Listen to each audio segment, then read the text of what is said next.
What's good, y'all? It's your boy D Botz, and you are now tuned in to Danaya Azure Radio.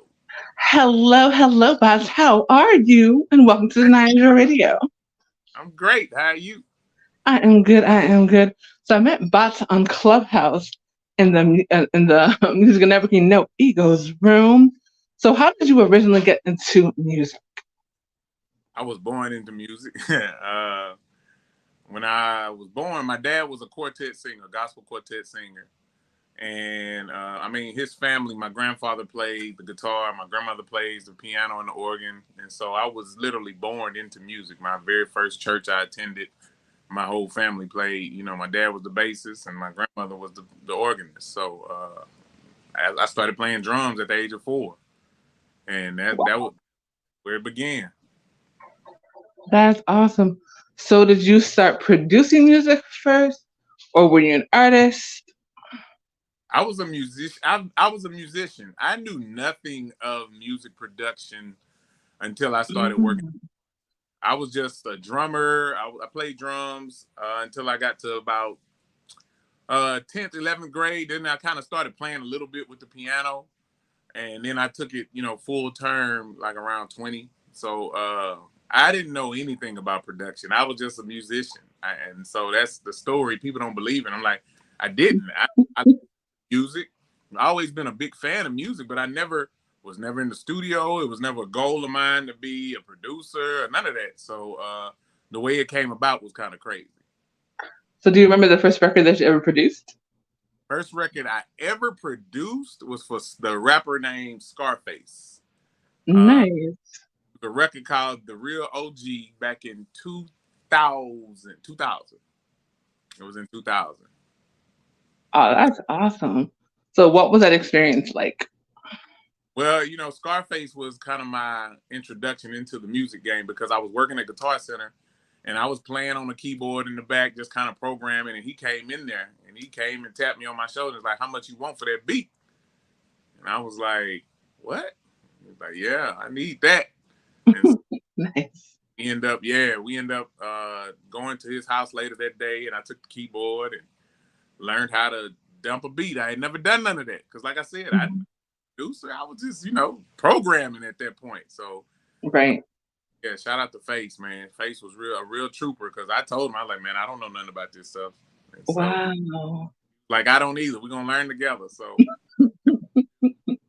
I love that you said that you were honest with him. You're like, look, I don't know. I don't know about this. I'm just learning. And he was just like, okay, well, let's learn together. That's yeah, really dope. that's when he was like, well, do you drink Henny? I was like, yeah. He's like, well, let's drink some Henny and figure this out. Awesome sauce. And Grammy nominated producer Botz is my guest here on Danaya Azure Radio. So, what has been one of your craziest experience as a music producer? Hmm. I haven't had too many. I did have this one guy, and I don't know if he was, on something, but we were in the studio, and he was like, "Man, I can't get in my mode. I got to get my mode, Botz, get in my mode." I said, "Well, Uh man, you oh. get in your mode." And so I turned around, man, dude, and took his shirt off. Kill my dude and took his shirt off. Man, I turned around and I posted it. It's funny thing, if you go look on my Instagram story from years ago, and he's just like flexing, and I see this chest hair and armpit hair, and I'm just like, I say, hey man, I don't know about this mode, bro. This is not the mode I was talking of. I thought you was like, go get you something to drink. You done took that man, and then got in the booth, with no shirt on. I'm just sitting there like, well, we here now, just stay. You stay. Just stay right. Yeah, that was probably fun. I don't have a lot of crazy things that have happened to me in the studio, man. I've worked with some pretty solid artists over the years, but that was the one that stood out. And like I said, I posted it on my Instagram years ago. That had like 2015 maybe, but yeah. What would you say are some of your do's and don'ts for artists when they're looking for a producer? Don't find you a beat maker. because beat makers will send you beats that kind of lock you into the beat, to the MP3 they email you or the wave, or however they send it to you. But do find you a producer who can help cultivate your sound and your sound organically, with somebody you can sit down with, because most artists have a idea of what they want their songs or their their sound to sound like. And so but they force themselves to adapt their sound to beats that somebody sends them, when in Mm-hmm. reality, if they had them a producer who can sit down, and a lot of artists already have hooks and already have verses, and so I'm forced to put this hook in this verse with this beat that I got, Mm-hmm. rather Right. than having somebody create from scratch this sound that I heard in my head. So I have to contour it. So don't find your beat maker, find your producer who you can build with. And I always give this story. I'm like, Janet had Jimmy Jam and Terry Lewis. Michael Mm-hmm. Jackson had Quincy Jones. Uh, you, shoots. Eminem had Dr. Dre. These were just producers who Right. cultivated sound. And they were most successful when they had these producers. Janet ended up letting JD produce a record for her, and I no slight against JD, but it wasn't Jimmy Jam and Terry Lewis Jam. Right. So there's a particular cohesiveness when you're able to find that one producer you could just call and, hey, I got a record, I got an idea. Even you don't even have to live with, you can do it virtually now. You could send. I have Mm-hmm. clients that send me voice text of them beatboxing what they want the beat to sound like, but that's what they want the beat to sound like. Right. If I go on BeatStars or YouTube, I'm probably not gonna find a beat that sounds like what I beatbox, but I'm gonna find something close enough to it to where I'll contour my stuff to make it fit, and then that kind of messes with your artistry to me. So Right. somebody you can grow with, somebody you can just work with and have that work relationship with, and that can contour your sound. So that's the dude. Those are the two major ones. Definitely, definitely.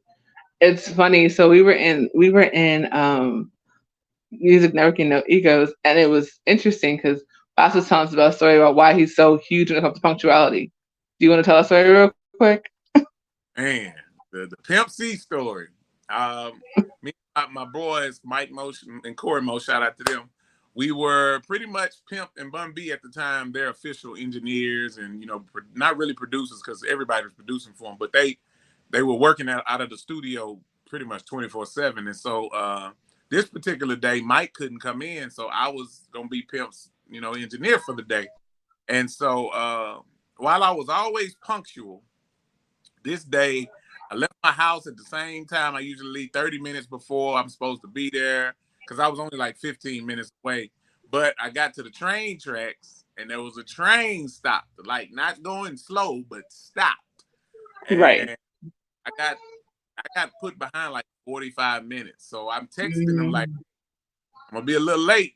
And they like, yeah, okay, he's got guests coming and da da da da da.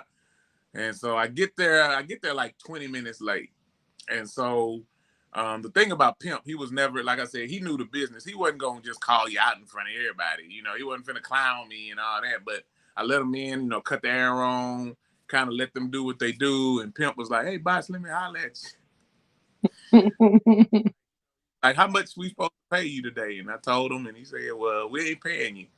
And I just looked at him. He's like, you don't never be late to none of my sessions. He said, matter of fact, you don't never be late to no sessions. He's like, so whatever we pay you, you're going to get that to me, and don't ever be late to one of my sessions. And in 16 years since that day, I ain't been late to a session. and I wanted you to tell that story because I think a lot of artists don't understand how important it is to be at your sessions on time. And if you're not at your session on time, you're still getting billed for that. Yeah. If your clock started, you got a session with me 1 to 5, and you choose to get there at 2:30, you an hour and a half in the hole. Yeah. And don't let me have a session afterwards, because hey, You're gone. Like you can't no, you can't get extra time. nope. No, like no. And I think it's about respecting people's time, period. I think Yeah. that's the biggest thing that I've seen when it comes to artists. That's the biggest problem Oh, that they have because they want to be in the studio but then they want to bring the crew to the studio. They want to have the drinks and everything. I'm like, get the record done. Get the I don't when I first opened up my studio, I didn't have like a couch and like the plush chairs I have now. I actually went to Walmart and bought what I call the church altar chairs. The Okay. oh, and people used to wonder why, man, it's not comfortable. It's not meant for you to Yep. be Be comfortable. come to work. But then I'm telling you, Maya came to town and she's like, Botz, I'm supposed to sit on this. So you had to get some comfortable chairs. I said, you know what? So I went the next day. And because she was like, you can't charge people what you da da da da. I was like, all right, Maya. So I went and bought a nice futon just for her. But then I upgraded on with IKEA and upgraded years later. But my point is, this ain't the party. This is not the club or the lounge or the hangout. Mhm. So many artists I've recorded, they'll come with like 7 people, and I ask them, I'm like, who is that? Oh, it is. Oh, they featuring on the record? No, but they don't need to be here. Oh, well, That part. okay, well, let them get the I say, and I get if they interfere with what I do, they gotta go. Right. Like, I've made parents go to the lobby. I done made managers. You producing the record of me? Oh, Right. okay, well, you need to go because you being a distraction. And Mm. so it's not nothing personal, it's just business. And so that is the one pet peeve. Everybody in the industry know about Botz. Like, do not be late. Mm-hmm. I've Do, been down to do not be late. 8. That especially if it's a first session. A first session and you late. Oh, Oh, dude. I had several now. While we walking after I let them in, I'm like, what time did your session supposed to start? Da, da, da, da. Well, I ain't know it was this far. I say, did you GPS it? Yeah. I say, GPS is usually pretty accurate. So you probably should have left or you thought you was gonna get here right on time. So right. be on, Exactly. be on time to everything, period. Definitely, definitely. And Grammy nominated producer Botz is my guest here on Danaya Azure Radio. So how did you first start on Clubhouse?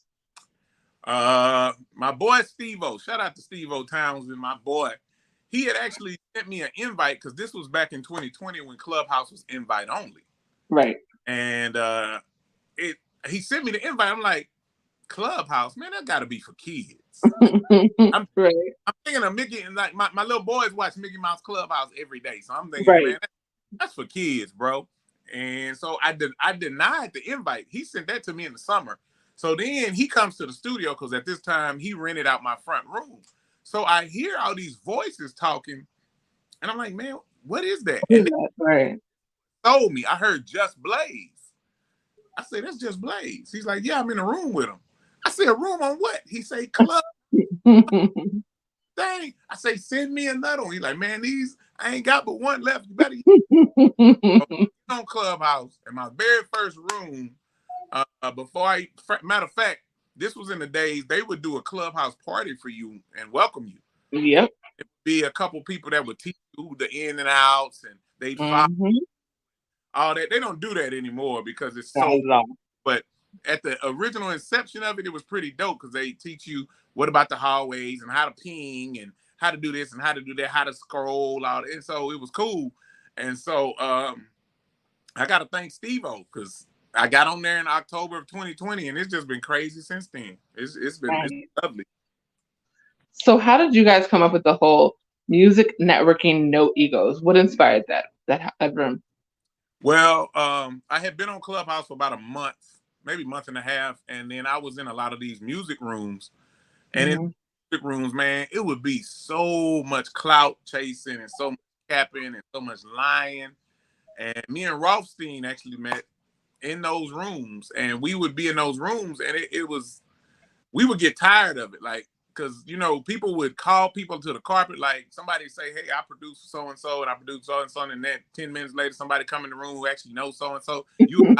No, you don't know that, right? And so I just like, me and him came together and was like, man, we need to create a space where people ain't gotta lie, and they can network without the clout chasing and da da da. So he actually started a club by himself, and I started one by myself. Mine was called No Talk Just Work, something like that. I don't forgot the name of it.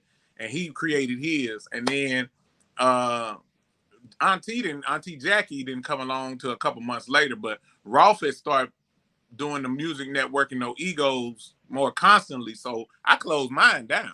I was like, well, let me just, Mm-hmm. because I'm in this room all the time anyway. So Right. we started doing it. We didn't really have a schedule or anything. We was kind of just shooting from the hip. We didn't know about Clubhouse, but it was still kind of pandemic time. So, a lot of Mm-hmm. stuff open. So we were still just on our phones for, 8, 10, 12 hours a day sometimes. Right. And that's how we built it, man. We just, the middle of 2021, I want to say, is when we kind of got the schedule and got a stride, and we start taking off, man. People just start coming, the pieces start coming in, and the rest is history. It's the most successful club on Clubhouse right now, almost 3 years running. So I know you don't typically name drop, but this is the time when you get to talk about yourself. So talk about some of the artists that you've had the pleasure of working with. I've produced Maya, Chrisette Michelle, Fantasia, Latoya Luckett, Mike Jones, Slim Thug, Kirk O'Banks, Chameleonaire, Paul Wall, just to name a few. That's Just, awesome. yeah, and That's awesome. it's hard to remember sometimes, but I've been blessed to do this 23 years and be very successful.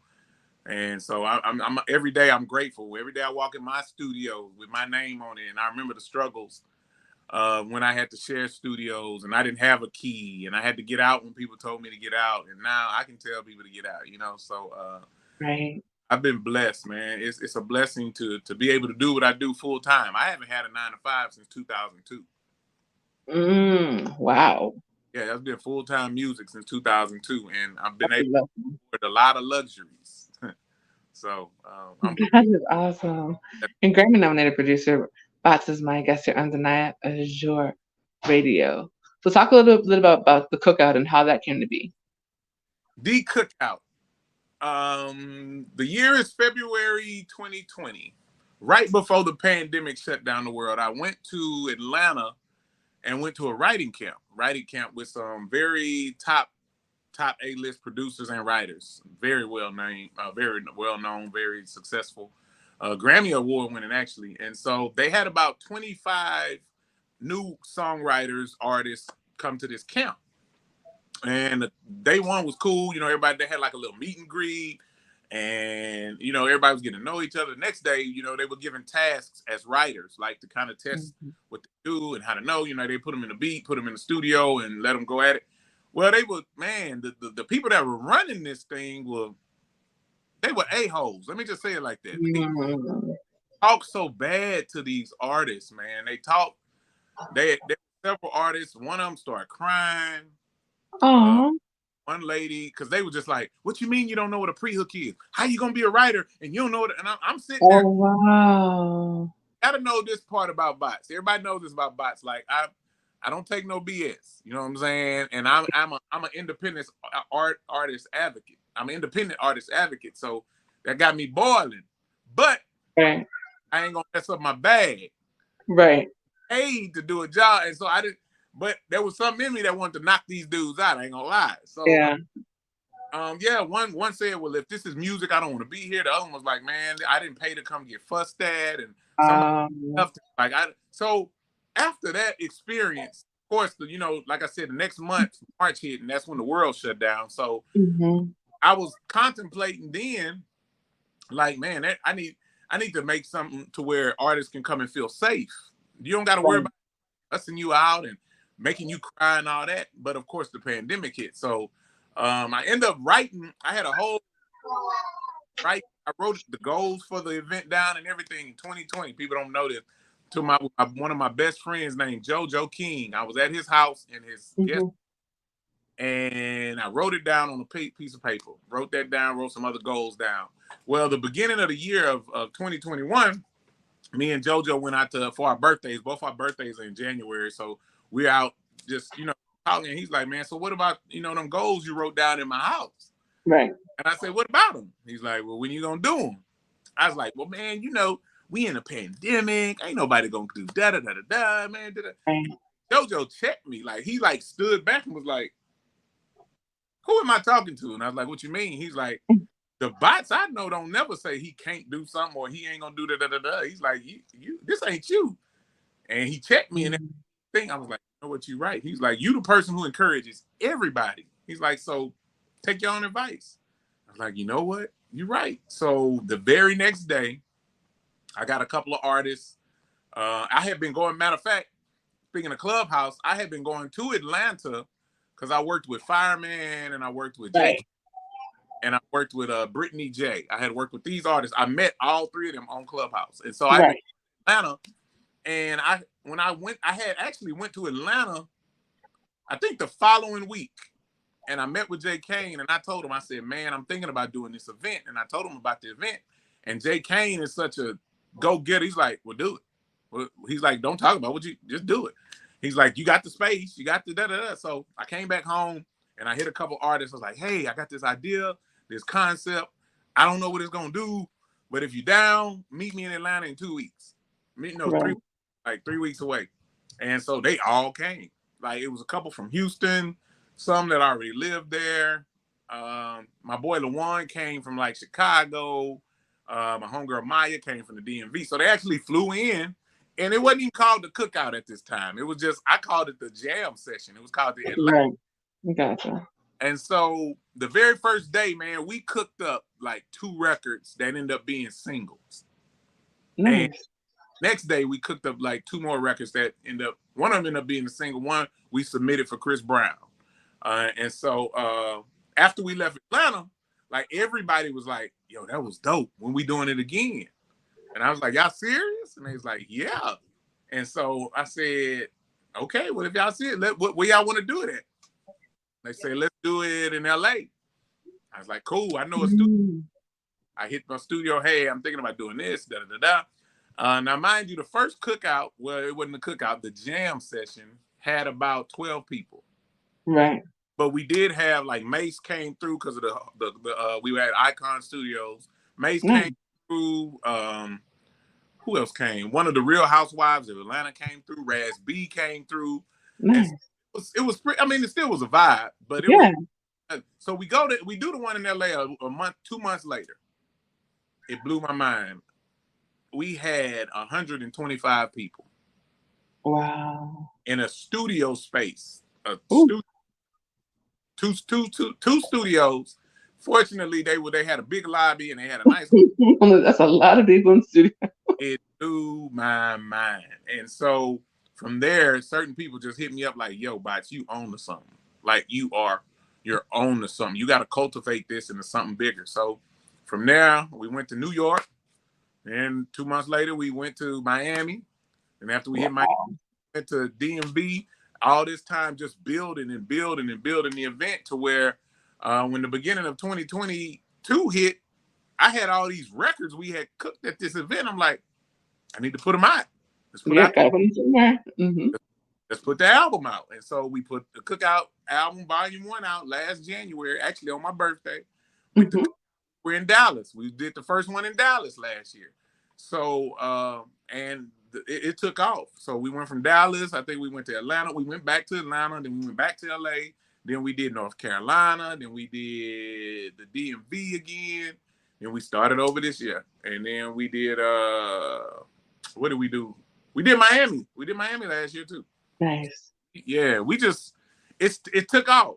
You know, to this day, we've had over 600 artists come through. Wow, that's amazing. It's the number one. It's number one independent music summit right now. And we're not even. So I'm proud of it. I am proud of it. That's beautiful. So if people want to come to the Cookout, what do they have to do? There's an Eventbrite link that's in my bio on my Instagram. You know, if you click that link, it gives you a brief synopsis of what the Cookout is. But if you go on my IG page or the Cookout page, you'll really see. And even the videos don't do the event justice because we got classes teaching on production. We got classes teaching on songwriting. We empower these artists to learn about digital currency to help fund their careers. We talk about publishing. You know, my boy Lewis King he's on that publishing game. We teach him about their copyrights and stuff like that. So it's built to empower and educate and grow. That's my theme: empower, educate, and grow. Because I want you to leave the cookout with more knowledge than what you had. I want you to leave with more network, a bigger network than when you came. And Mhm. that's what happens. That's how it's really been successful, because most people who come to the cookout, like, I'm gonna be at the next one. I'm gonna be at the next one. When's the next one? I got to be at the next one, because I was able to grow. Like, you have songwriters who, we play beats, and they may not be used to writing on the spot. They're used to taking a track and going home. No, you got to write here. This is if you were with a Right. label, now they're not gonna say, hey, take that beat home. They'll be like, we need a record right today. So Mhm. speed up your process, and for producers, it gives you an outlet to let different artists hear you, and you network. You lead a cookout with 30, 40, 50 new contacts most of the time. So it's built on networking. So Right. just click that link. It's a 3-day event. We always have on Wednesday night, we have a meet and greet. Usually that's something like a local. We don't do, like, I try not to do things that people can do in their own city. I'm very creative about. Right. I don't want to do like a Dave and Buster's, or, I make sure I find something that's in that particular city that we can enjoy, that'll be memorable. And that meet and greet happens on a Wednesday night. Then Thursday, I do another meet and greet with a brunch. I do a brunch. Okay. People know I'm a big foodie. I am a foodie. So I find a food spot that's gonna be a brunch spot, and that's another meet and greet. You just get to meet people. Because what I found out is it's easier to work by the time we get to the studio part. It's easier to work with people you can kind of build a rapport with. Yes, So, absolutely. you're not sitting in the studio with somebody you don't know. You're like, I don't know. At least you've ate with these people, and laughed with them. We had the comedy show last year for one of the meet and greets. So that I do that on purpose. I'm very intentional with it. And then Thursday night starts the studio portion, but we have the classes first. So we have just the Mhm. we had a producers class, songwriters class, the ones I named, and then we into the studio portion. I usually have 3 rooms with 3 different producers and 3 different vibes, and you're able to go in the room. It's kind of like a buffet. If you want to do a R&B song, this room got R&B right now. If you want to do a rap song, this one got rap. You want to do pop, this one got pop. Pick which Mhm. fit in and collab with, and they come in, and what you writing on it. Well, help me with this. Well, how do you need, and so it really is it's a beautiful thing to see. Like, it's a beautiful That's cool. screen. My screensaver came on. I hate that blue. That's random, I know. That's super dope. Yeah, I So got an album in the back up there. But it's a beautiful thing to see the process and to watch artists grow. And that's the biggest thing that brings me pleasure, just watching these independents grow. yes. And Grammy-nominated producer Botz is my guest here on Danaya Azure Radio. So if you have one piece of advice for artists that you can give, what would it be? For artists, let's see. For artists, I would say find your sound. And when I say that, find your sound that you hear and not what you hear. Because I'd say that to a lot of producers, and they're like, what does that mean? Well, if you always listening to the same music, or you're always listening to something, that's all you're gonna hear. But to find your sound, you gotta hear you. And all that other stuff you listening to might not be your sound. And so those sounds are already taken. So find your sound, what you hear, not what you hear. Listen to the emphasis on the you. Be who you hear and not what you hear. I love that. I love that. So when everything is said and done, what do you want your legacy to be? Um, he helped as many people as possible. That's what I try to help as many people as possible. Absolutely love that. Go ahead and tell everyone where they can find you, follow you, and book you. You can follow me on Instagram at dbotz. You beaten. That's DBOTTZYOUBEATIN. Same as on TikTok. I don't really do TikTok a lot. That's kind of for my kids. But and what am I on? Twitter, I'm producer dbotz. Producer spelled the way it said, DBOTTZ. I am on Facebook. I do Facebook more family stuff. I don't really post a lot of industry stuff on there, but I'm on there as well. To book me, my assistant's info is in my bio on Instagram. I use Instagram most out of all the platforms. So anything you want to find out about me or what I got going on, just tap with me on Instagram, and then shoot me a DM if you want to link up, or you got any questions. You can hit my assistant, and she'll take care of you. Yes, and if you're on Clubhouse, don't back channel him. Don't do it, because he'll complain about it for like an hour. The sea of forgetfulness, I won't see it. Awesome sauce. Thank you so much, Botz. It was a pleasure. I will definitely see you back in the room tomorrow for sure. Thank you. I appreciate Much love to all the fam at Music Networking No Ego. So many amazing people in that space. Yes. So if you're on Clubhouse, make sure y'all check that out. Like, we're really doing some really dope things over there. I've only been over there for a little short while, but I've really connected with some amazing people. So Botz is the first, but not the last person you'll hear about from that phenomenal group. So thank you again. Thank you. I appreciate it.